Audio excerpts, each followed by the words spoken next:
Hello दोस्तों, एक बार फिर से आप सभी का स्वागत है हमारी उत्तराखंड की ऑनलाइन क्लास में। और हमारा जो टॉपिक था, जो चल रहा था, वो था कार्तिकेयपुर वंश, कत्यूरी, कातीपुर या कातियूर। तो अलग अलग इतिहासकारों द्वारा, ठीक है, अलग अलग नाम दिया गया इस वंश को। तो हम इस वंश को किस आधार पर पढ़ रहे हैं? कत्यूरी और कार्तिकेयपुर को हम एक मान के पढ़ रहे हैं, ठीक है। मैंने आपको बताया भी था।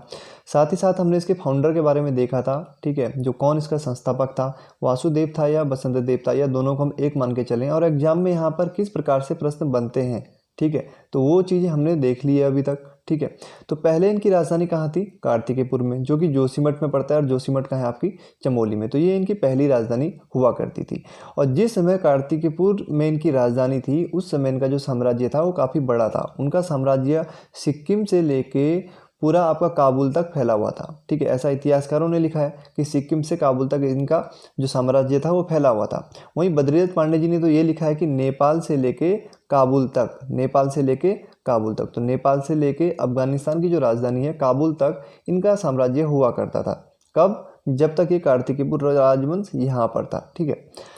अब देखिए, यहाँ पर मैंने आपको इनके बारे में ये भी बताया था कि स्रोत बताए थे हमने, अभी तक ये देखा था। बागेश्वर, कंडारा, पांडुकेश्वर और बैजनाथ से क्या मिले? ताम्र लेख मिले हैं, इनके ताम्रपत्र मिले हैं, जिनसे हमें इस वंश के बारे में जानकारी प्राप्त होती है। और पांडुकेश्वर ताम्रपत्र हमारे लिए महत्वपूर्ण है, क्योंकि देखिए 4 ताम्रपत्र मिले हैं हमें, और यहाँ से हमें काफ़ी कुछ जानकारी मिलती है इस कार्तिकेयपुर राजवंश के बारे में। और इसका पांडुकेश्वर जो यहाँ पर ताम्रपत्र है, यहाँ से डायरेक्टली एग्जाम में प्रश्न आया भी है कि पांडुकेश्वर ताम्रपत्र किस भाषा में लिखे गए हैं। तो इसका उत्तर हो जाएगा सीधे सीधे, किस भाषा में लिखे गए? संस्कृत भाषा में लिखे गए, ठीक है। तो पांडुकेश्वर ताम्रपत्र संस्कृत भाषा में लिखे गए, मैंने आपको बता भी दिया था। ये देखिए, जैसे पांडुकेश्वर दानपत्र, यहाँ पर लिपि इसकी कुटिला थी और भाषा इसकी संस्कृत थी। तो इसके बारे में हमने पूरी चर्चा कर ली थी अभी तक, ठीक है।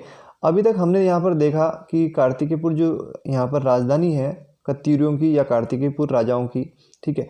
तो यहाँ पर हमारे टोटल कितने शासकों ने शासन किया? 14 शासकों ने यहाँ पर शासन किया, ठीक है। तो 14 शासकों ने यहाँ पर शासन किया। उसके बाद क्या होता है, इनकी राजधानी चेंज हो जाती है, और राजधानी कहाँ आ जाती है? बैजनाथ में आ जाती है। तो बैजनाथ के बारे में आज हम पढ़ेंगे कि बैजनाथ में किन राजाओं ने शासन किया। अभी तक हमने उन 14 राजाओं के बारे में देखा जिन्होंने क्या किया? कार्तिकेयपुर पर शासन किया। लेकिन अब इनकी राजधानी कहाँ आ गई है? बैजनाथ में आ गई है। तो बैजनाथ में अब किन शासकों ने शासन किया, और यहाँ से ऐसे कौन से फैक्ट हैं जो एग्जाम में बन सकते हैं, उन पर आज हम बात करेंगे। तो चलिए चलते हैं हम बैजनाथ की तरफ, ठीक है। अब बैजनाथ की तरफ देखते हैं आज क्या यहाँ पर महत्वपूर्ण रहने वाला है। थोड़ा सा 2 मिनट रुकेंगे आप, ठीक है। ये ठीक है, तो ये हमारे लिए काफ़ी महत्वपूर्ण रहेगा। इस मैप से हमें यहाँ पर काफ़ी जानकारी क्लियर हो जाएगी, ठीक है। तो ठीक है, लोकेशन देख लीजिए किस प्रकार से यहाँ पर चल रही है। कार्तिकेयपुर में अभी तक राजधानी थी, जो कि कहाँ था? जोशीमठ में और चमोली में, ठीक है। जोशीमठ कहाँ पड़ता है? चमोली में। तो यहाँ पर 14 राजा थे, यहाँ पर 14 राजाओं ने क्या किया? शासन किया। उसके बाद ये देखिए राजधानी आ गई है कहाँ पर? बैजनाथ में। और बैजनाथ कहाँ है आपका?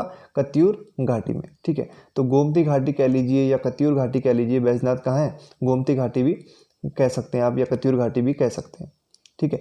तो अब यहाँ पर हमारे लिए महत्वपूर्ण क्या है? सबसे पहले तो पहली राजधानी कहाँ थी? कार्तिकेयपुर में थी। बहुत ही आसान प्रश्न है, एग्जाम में पूछा भी जा चुका है। दूसरी राजधानी कहाँ थी? बैजनाथ में, ठीक है, बैजनाथ में। और ये बैजनाथ कहाँ है? कत्यूर घाटी में। तो घाटियों से संबंधित प्रश्न भी एग्जाम में पूछे जाते हैं। एक प्रश्न पूछा गया था सहायक विकास अधिकारी के एग्जाम में कि कुमाऊं की दानपुर घाटी किस जिले में स्थित है, ठीक है। कौन सी? कुमाऊं की दानपुर घाटी, ठीक है, दानपुर, ठीक है। तो इसका उत्तर क्या है? इसका उत्तर भी बागेश्वर है। तो कत्यूर घाटी बागेश्वर में, दानपुर घाटी कहाँ है? बागेश्वर में। तो घाटियों से संबंधित प्रश्न भी एग्जामिनर पूछ लेता है कभी कभी, तो नोट कर लें आप, अगर जिनको नहीं पता है कि दानपुर घाटी कहाँ है, तो ये बागेश्वर में। अब यहाँ पर सबसे बड़ी दिक्कत हमारे लिए क्या हो गई? राजधानी तो चेंज हो गई, ठीक है, बैजनाथ कत्यूर घाटी में, लेकिन ये राजधानी चेंज किसने करी? तो यहाँ पर अलग अलग इतिहासकार अलग अलग राजाओं के नाम देते हैं, ठीक है। जिनमें से जो सबसे प्रमाणिक लगता है वो लगता है सुभिक्षराज, ठीक है। तो यहाँ पर अलग अलग राजाओं ने अलग अलग इतिहासकारों ने क्या किया? यहाँ पर अलग अलग राजाओं का नाम दिया है कि जिन्होंने यहाँ पर राजधानी चेंज करी। अब सुभिक्षराज, यहाँ पर यशवंत सिंह कटौत जी का आपने नाम सुना होगा, उन्होंने लिखा है कि सुभिक्षराज ने क्या की? इस राजधानी चेंज करी। नरसिंह देव की बात करें या नारसिंह देव की बात करें, तो यहाँ पर घनश्याम जोशी जी ने लिखा है कि नारसिंह देव, कोई राजा आया, उसने यहाँ पर राजधानी चेंज करी। अशांति देव के बारे में हम बात करें तो त्रिपाठी जी ने और कुछ अन्य इतिहासकार भी हैं, उन्होंने यहाँ पर अशांति देव को माना है कि इसने क्या करी थी? राजधानी चेंज करी थी। अब देखिए जो नारसिंह देव है, ठीक है, नारसिंह देव है, नारसिंह देव का नाम कहाँ आया है, कई जागरों में हमें देखने को मिलता है और उन जागरों में कहा गया है कि नारसिंह देव ने क्या किया है, राजधानी यहाँ पर ले गई है, कहाँ पर, बैजनाथ कत्यूर घाटी में। लेकिन इस नारसिंह देव के बारे में ना कोई हमें ऐसा अभिलेख मिला है और ना ही कोई ऐसी वंशावली मिली है जिससे ये पता चले कि नारसिंह देव ने यहाँ कत्यूर घाटी के बैजनाथ में शासन किया था, और ना ही हमें ऐसा पता चलता कि ये कोई कार्तिकेयपुर में इसने शासन किया, और ना ही हमें कोई ऐसी जानकारी मिलती है कि इसने राजधानी चेंज करी। तो जो भी मिलता है हमें नारसिंह देव के बारे में वो काय में मिलता है, लोक गाथाओं में या जागरों में मिलता है। ठीक इसी प्रकार से हम अशांति देव की बात करें तो अशांति देव के द्वारा भी राजधानी परिवर्तन की जो बात कही गई है वो किस में कही गई है, जागरों में कही गई है। तो राजावलियों में तो नाम मिलता है लेकिन ऐसा कहीं पर नहीं मिलता है कि इनके द्वारा राजधानी चेंज की गई है, तो ऐसा कहीं भी नहीं लिखा गया। ठीक है, तो सुभिक्ष राज को यहाँ पर यशवंत सिंह कटौजी ने प्रमाणिक माना है कि सुभिक्ष राज ने ही यहाँ पर राजधानी चेंज करी है। ठीक है, अब हम बात करें यहाँ पर बैजनाथ की कत्यूर घाटी। ठीक है, यहाँ पर है हम, और इस वंश को हमने क्या नाम दिया है, यहाँ पर कातियूर राजवंश नाम दिया। ठीक है, यशवंत सिंह कटौजी ने कहा है कि जो एक वंश तो ये था कार्तिकेयपुर राजवंश, तो ये जो राजवंश था ये काफ़ी प्राचीन था, ये प्राचीन था और ये नया है। ठीक है, तो यशवंत सिंह कटौजी ने कहा है कि बैजनाथ में कातियूर राजवंश की स्थापना हुई, और इस राजवंश को हम क्या कह सकते हैं, मध्यकालीन कुड़िंद भी कह सकते हैं, क्योंकि ये कुड़िंदों के वंशज थे। तो यशवंत सिंह कटौजी ने इस कातियूर राजवंश को कुड़िंदों का वंशज मानते हुए कहा है कि इनको मध्यकालीन कुड़िंद नाम दे तो गलत नहीं होगा। वहीं अगर हम बात करें कातियूर राजवंश, ये जो बैजनाथ के बारे में हम अभी पढ़ रहे हैं, तो एटकिंसन ने तो इसे कत्यूरी ही कहा है। ठीक है, और सबसे पहली बार कत्यूरी शब्द भी किसने गढ़ा था, एटकिंसन ने गढ़ा था। ये चीज़ें हमने पहले पढ़ ली है। तो यशवंत सिंह कटौजी ने क्या कहा कि कातियूर वंश यहाँ पर स्थापना होती है बैजनाथ में। ठीक है, कब होती है, 1040-50 ईस्वी के आसपास। तो 1040-50 ईस्वी के आसपास यहाँ पर कातियूर वंश की स्थापना होती है। तो इसका मतलब यह है कि कार्तिकेयपुर जो राजवंश था लगभग कितने साल चला, 700 से 1000 ईस्वी तक, लगभग हम मोटा मोटा हिसाब मान लें तो 300 साल। ठीक है, एग्जामिनर देखिए UKSSC इस प्रकार के प्रश्न पूछ देता है कि कितने साल कार्तिकेयपुर राजवंश चला, कार्तिकेयपुर में जोशीमठ का जो कार्तिकेयपुर राजवंश था वो कितने साल तक रहा। तो सीधे सीधे डायरेक्ट देखिए यहाँ पर 500 साल बोल देगा, 300 साल बोल देगा, 100 साल बोल देगा, 1000 साल बोल देगा। तो देखिए काफ़ी आसान है। तो 300 साल तक उसने यहाँ पर शासन किया इस कार्तिकेयपुर राजवंश ने। उसके बाद राजधानी बैजनाथ आ गई और यहाँ पर एक नया वंश निकल कर आया, कातियूर वंश। ठीक है, अब इस कातियूर वंश की जो जानकारी के स्रोत हमें कहाँ कहाँ से मिलते हैं। ठीक है, एक तो मिलता है कुलसारी से और दूसरा है कटारमल का सूर्य मंदिर। तो ये अभी हम लिखेंगे नोट्स में, 2-4 फैक्ट हैं इसमें। अगर हम बात करें फिर इस कातियूर राजवंश के फाउंडर की, किसने इसकी स्थापना करी, तो यहाँ पर 2 नाम फिर निकल के आते हैं, अशांति देव और शालिवाहन। ठीक है, तो यहाँ पर थोड़ा सा देखिए इतिहास यहाँ पर थोड़ा दिक्कत करने वाला है, क्योंकि यहाँ पर कुछ भी चीज़ें स्पष्ट नहीं की गई है। हर इतिहासकार ने अपने अलग अलग यहाँ पर मत दिए हैं, तो इस वजह से यहाँ पर हमें परेशानियों का सामना करना पड़ता है। ठीक है, तो हम इसमें कुछ नहीं कर सकते हैं, आपको ज़्यादा इतिहासकार नहीं बनना है, मैं आपको बार बार कहता हूँ। ठीक है, हम यहाँ पर कुछ भी नहीं कर सकते हैं। आप देखिए इस तरीके से पढ़िए जो आपको बताया गया। अगर एग्जाम में प्रश्न आता है तो प्रश्न देखिए डिलीट हो जाते हैं, इस प्रकार के अगर प्रश्न आते हैं तो वो डिलीट भी हो जाते हैं। ठीक है, और अगर हम यहाँ पर फाउंडर की बात कर रहे थे तो अशांति देव और शालिवाहन। तो अशांति देव को यहाँ पर हम मानेंगे प्रमाणिक फाउंडर। ठीक है, शालिवाहन इनके मूल पुरुष माने जाते हैं, बद्रीदत्त पांडे जी ने अपनी किताब में भी लिखा है। ठीक है, तो ये सब चीज़ें अभी हमको नोट कर लेते हैं। अब कुछ फैक्ट है यहाँ पर। ठीक है, बैजनाथ के कत्यूरी शासक 1040-50 ईस्वी से टोटल 1520 ईस्वी तक। ठीक है, तो काफ़ी दिक्कत पैदा करने वाला है यहाँ पर इतिहास, क्योंकि देखिए हम कत्यूरी शासन पढ़ रहे हैं और इस समय तक देखिए हमने परमार वंश और चंद्रवंश भी पढ़ लिया जो कि शुरू हो चुका है, काफ़ी पहले शुरू कर दिया था हमने, और 1040 अभी तक हम 1520 तक कत्यूरी शासक ही मान के चल रहे हैं। तो दिक्कत है, डेट पर ज़्यादा ध्यान ना दें। ठीक है, फैक्ट पर ज़्यादा ध्यान दें, मैं आपको ये सलाह दूंगा। अब देखिए कुमाऊँ का कातियूर राजवंश या कह लीजिए, ठीक है, बैजनाथ के कत्यूरी शासक। तो एटकिंसन ने तो कत्यूरी माना है, कुछ और इतिहासकारों ने भी कत्यूरी माना है। यशवंत सिंह कटौजी ने बोला है कि नहीं ये कातियूर राजवंश था।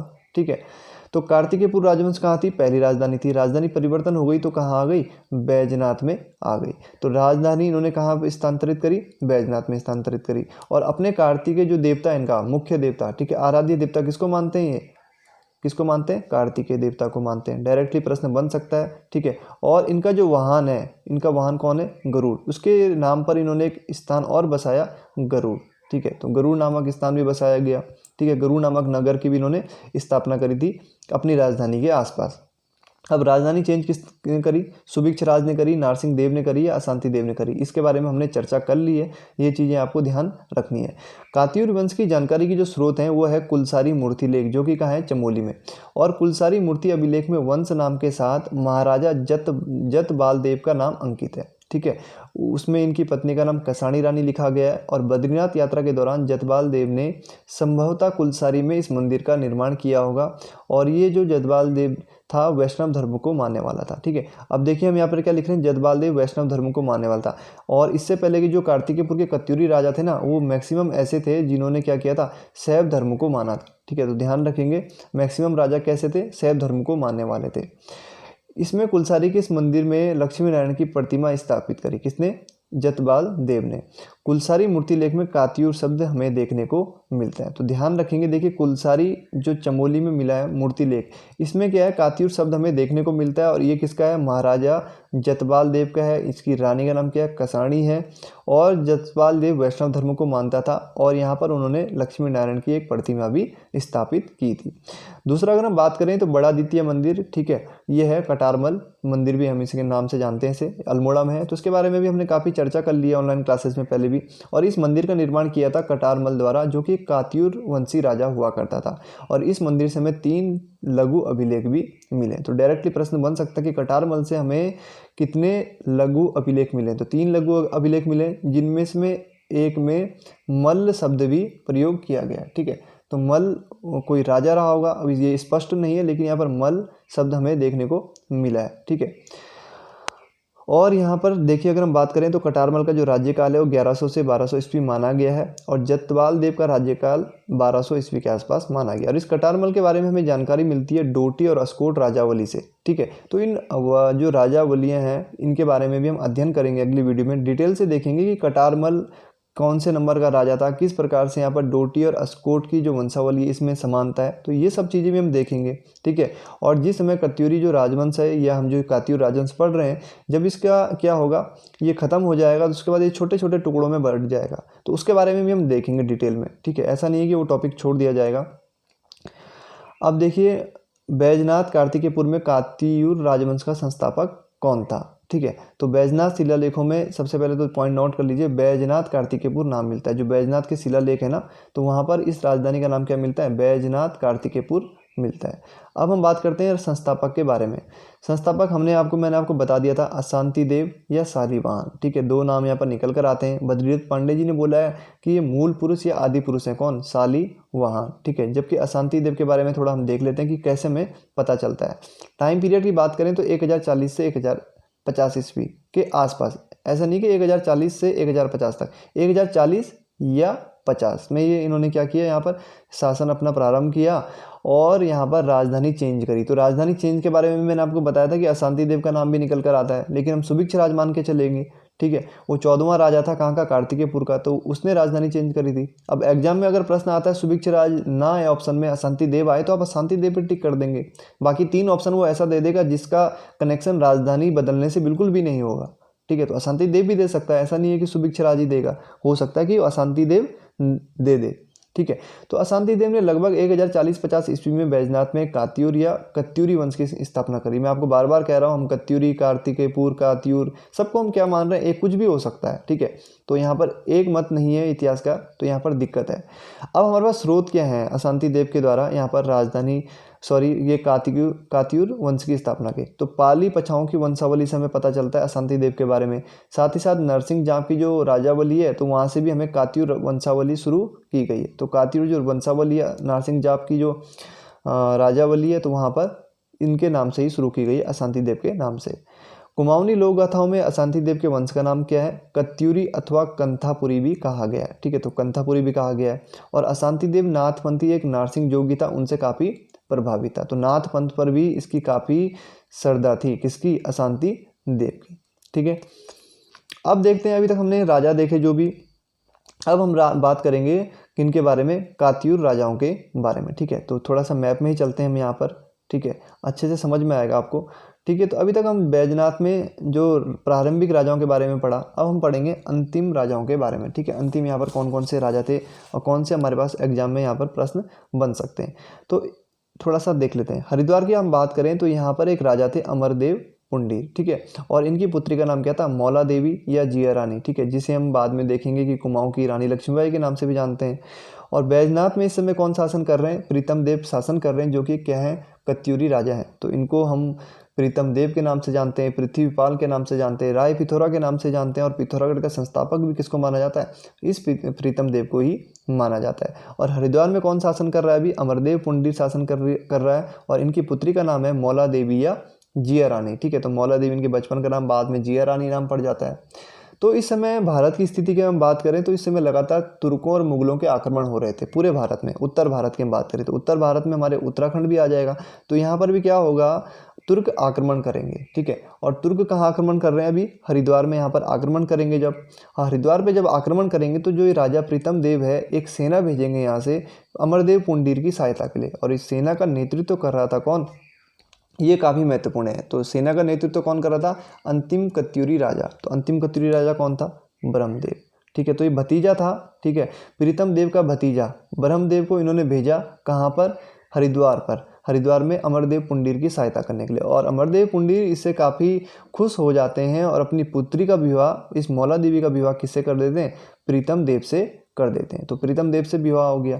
तो प्रीतम देव की पत्नी का नाम क्या है, जिया रानी या मौला देवी। तो कुमाऊं की रानी लक्ष्मीबाई, जिसे हम कुमाऊं की रानी लक्ष्मीबाई हम जिसे कहते हैं, उसके जो पति का नाम क्या है फिर, प्रीतम देव। देख ठीक है, यहाँ से प्रश्न बन सकता है। अमरदेव पुंडीर की पुत्री थी, हरिद्वार में शासन था, और मूल रूप से अगर हम बात करें तो ये मालवा के रहने वाले थे, ठीक है। अब जिया रानी कहाँ आ गई है, यहाँ बैजनाथ कत्यूर घाटी में आ गई है, और यहाँ पर इनका विवाह प्रीतम देव से हो गया। इसके बाद यहाँ पर ये तुर्कों से युद्ध लड़ते हैं प्रीतम देव, और उस युद्ध में ये जो जिया रानी है काफ़ी वीरता दिखाती है। और ये युद्ध की जो तिथि मानी गई है वो मानी गई है 1418। और ये युद्ध कहाँ लड़ा गया था, चित्रशिला में, ठीक है, चित्रशिला में। चित्रशिला कह लीजिए या रानी बाग, तो रानी बाग का प्राचीन नाम चित्रशिला भी मिलता है, ठीक है। जिले के जो आपको वीडियो दिए गए थे तो वहाँ पर आपको डिटेल में करवा दिया होगा चित्रशिला के बारे में, रानी बाग के बारे में, ठीक है। तो रानी बाग का जो प्राचीन नाम है वो चित्रशिला मिलता है। और यहाँ पर एक युद्ध लड़ा गया था 1418 ईस्वी में। इस युद्ध में जिया रानी ने काफ़ी महत्वपूर्ण भूमिका निभाई थी और वीरतापूर्वक तुर्कों के आक्रमण का सामना किया था, ठीक है। तो वीरतापूर्वक तुर्कों के आक्रमण का सामना किया।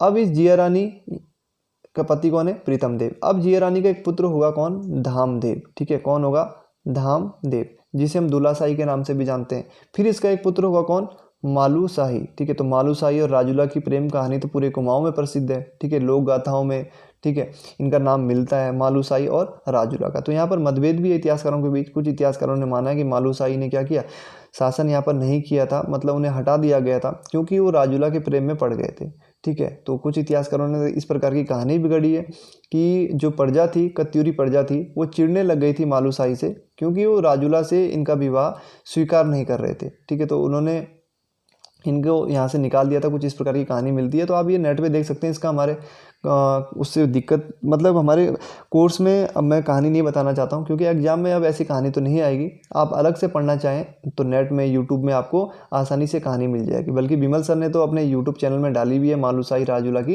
प्रेम कथा, तो वहाँ पर भी आप देख सकते हैं। तो यहाँ पर मालूशाही है। फिर इसके बाद अंतिम जो कत्यूरी राजा आएगा वो आएगा ब्रह्मदेव। तो इनसे रिलेटेड जो भी फैक्ट हैं उनके बारे में हम थोड़ा सा देख लेते हैं।